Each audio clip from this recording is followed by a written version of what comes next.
Okay, Whirlpool Duet washer. This is one of the WFW models. The pump is jammed, and we're doing a bailing operation using a wet vac.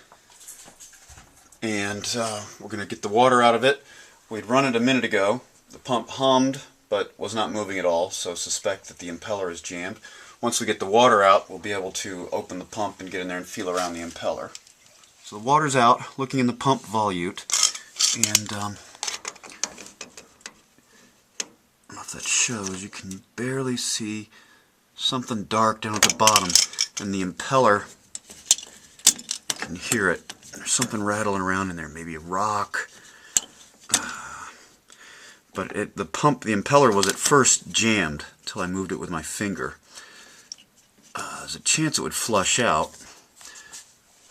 Okay, the pump is out, and managed to look down into the discharge port and saw this was caught down in the impeller and shook it out, a little part of a hair braid. And you can look down in there with the inspection mirror now, and it's clear all the way around. You can reach down there with your finger and turn it, the impeller, 360 around to each magnetic pole. And that's what was jamming the pump impeller. And it's clear now. So we're going to put it all back together and run it and have great expectations for success. Okay, we're running again.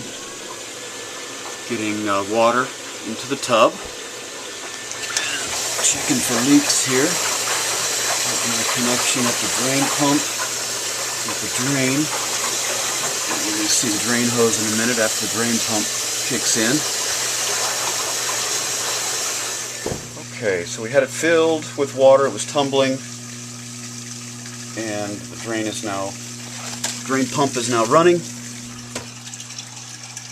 and we're getting discharge into the drain pipe. We're going to let it pump all the way out. Check again for leaks. No leaks coming out, just residual water from where the suction boot was originally pulled off, but no new leaks, no wetness underneath the suction boot. Looks good, looks like that got it.